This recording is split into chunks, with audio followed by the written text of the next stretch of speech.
Hi everyone, thanks for watching. I'm Lauren from Guthrie and Ganny, and in this video I wanted to chat to you about the garments that I have been wearing and sewing during my pregnancy. I get asked a lot about different sewing patterns for pregnancy and for nursing, and I wanted to share a little snapshot of things that I've been making and wearing recently.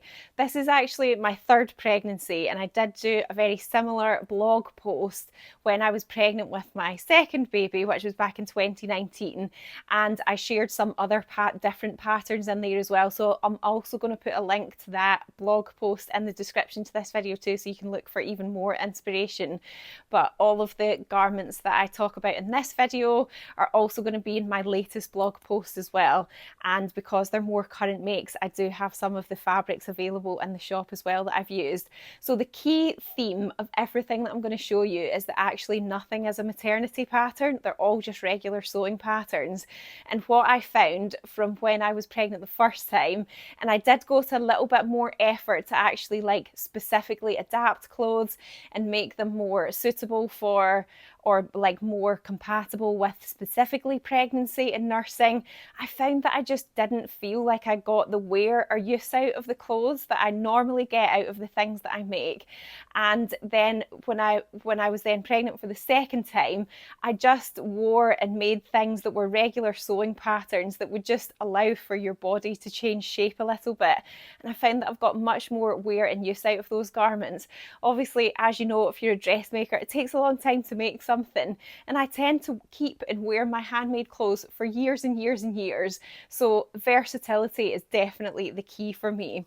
So first of all, I'm going to talk about the dress that I'm actually wearing, and this is quite an old pattern. It's a complete classic. It's still really popular, and it is the Named Patterns Kilo wrap dress. So I have just made this in the regular size that I would normally make and wear in this pattern. I haven't made any specific pregnancy adaptations at all. I did shorten the dress just because I wanted something that was a bit shorter, and I used the knee line in the pattern and I just cut that off basically. And then I tried it on, I ended up shortening it by another inch, but I didn't change the shape at the side or anything because I was shortening it. I didn't put the slit in the back because the slit is more like below the knee anyway. And the reason that this is so good for pregnancy, I also had one of these in my second pregnancy too, is that the shape and design of the dress is really unique in that it's got these kind of big, for want of a better description, wings at the side that have these ties sticking out. You can actually either wrap it at the front or the back, but obviously it's just got so much room. I think it's best suited to a viscose jersey or a modal jersey or a tencel jersey, a jersey that's basically really floppy and lightweight. I feel like a cotton jersey would maybe feel a bit bulky at the sides where it wraps, but this one's a viscose jersey, and my personal preference is to wrap it round at the back, and then you can kind of just bring it up and over your bump, and then there's always just so much more, because the fabric's so lightweight and stretchy, there's just so much more room to stretch and move. It's very comfy to wear, and yeah, I'm really pleased with this latest one. So this is the Named Patterns Kilo wrap. I do have another couple of dresses that are actually quite old dresses that I made ages ago, but because of the way that they've been designed, they're just compatible with your body changing shape a little bit. So the first one is the Tilly and the Buttons indigo dress. I wear this loads when I'm not pregnant as well. I love it. It's in the Atelier Brunette Seed viscose print, and it's just such a lovely kind of simple classic pattern. I really prefer this pattern in a viscose as well. I have made a cotton lawn one before, and I don't like it quite as much as this one. I tend not to wear it as much, but because it's so loose at the waist, it's then got the gathered skirt as well. I've just found that basically there's enough room for my body to change shape underneath it, and I have been wearing this dress quite a lot because it's something that's like a little bit sort of smarter.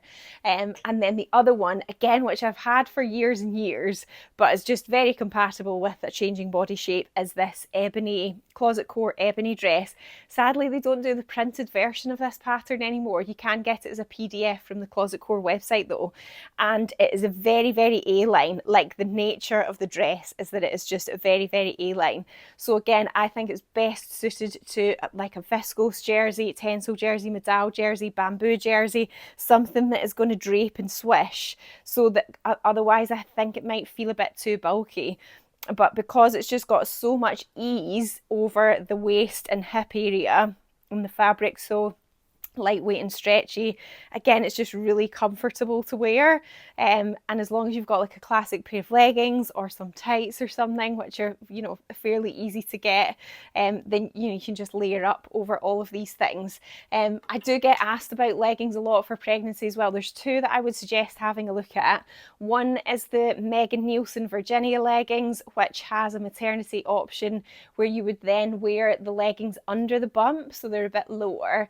And then the Helen's Closet Avery leggings, they have a blog post. So there's a blog post on the Helen's Closet website that shows you how to adapt that pattern for pregnancy, and then that gives you a pair of leggings that you can wear up and over your bump.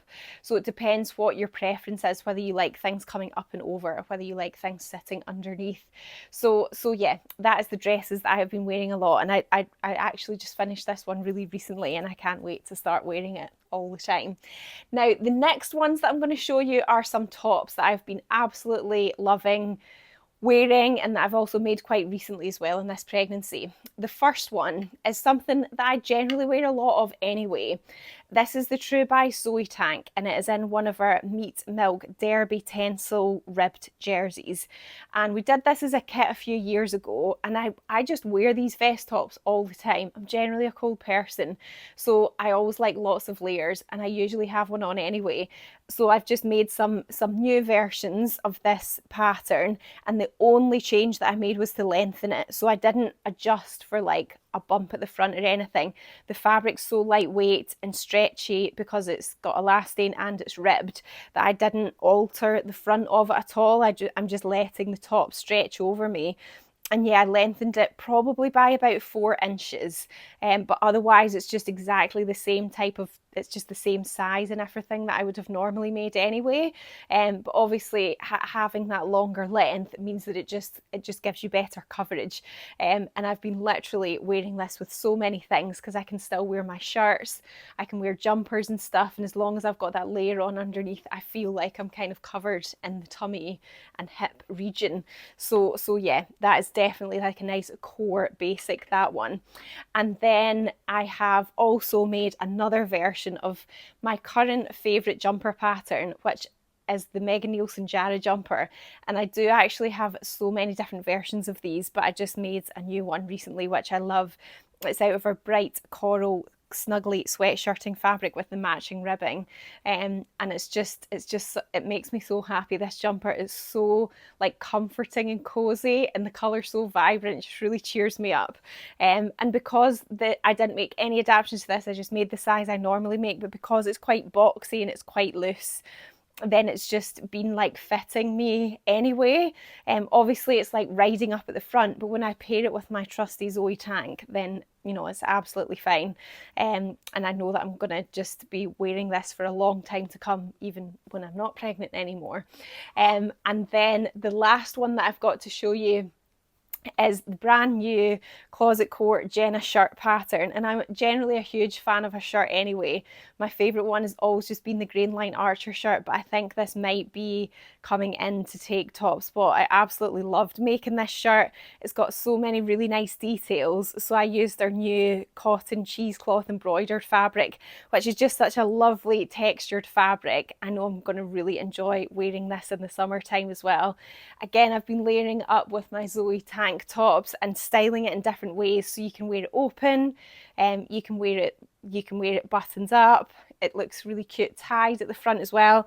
It comes with different versions. This one is version A, so it's quite long, but there is a more cropped, shorter version to it. There is actually a dress version in the pattern as well. And because this fabric is quite a loose weave and it frays quite easily, just to bring a little bit of detail to it and make some parts of the construction a bit easier, I did the inner collar stand in a Liberty Tanalon that I just had a little bit left of, and then also for the plackets at the cuffs as well, I used the Tanalon for that as well. So it's just like a subtle little contrast, and it definitely makes it easier to sew in those details. And then the little gusset section at the side as well, which is another really cute little detail. Also has this hang loop at the back, which I feel like is maybe a bit random, but I don't know, I think it's nice. It's a cute little detail too, and I put that in the Liberty fabric as well. So yeah, I've really been enjoying making that as well. And it's designed to be oversized, this shirt anyway.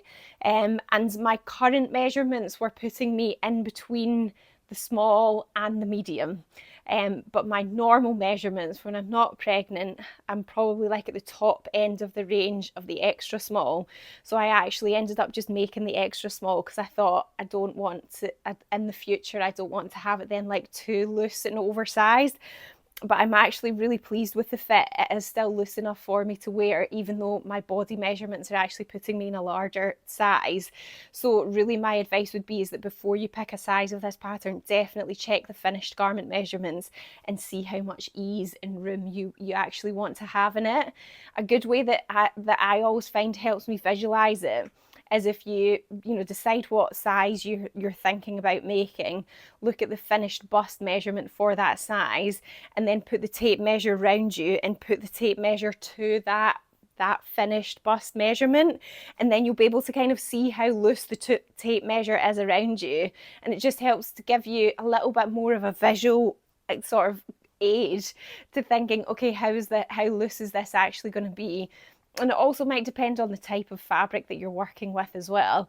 Maybe if it was something that was a bit more structured and crisp, maybe you would want it a bit more sort of tailored and fitted. Whereas if it's something that's got a lot of sort of drape to it, if it's a rayon or a viscose or a tencel or something where it's very floppy, then maybe actually having it more oversized is fine with that. So it's just a personal preference thing, really. So I hope you've enjoyed seeing those makes.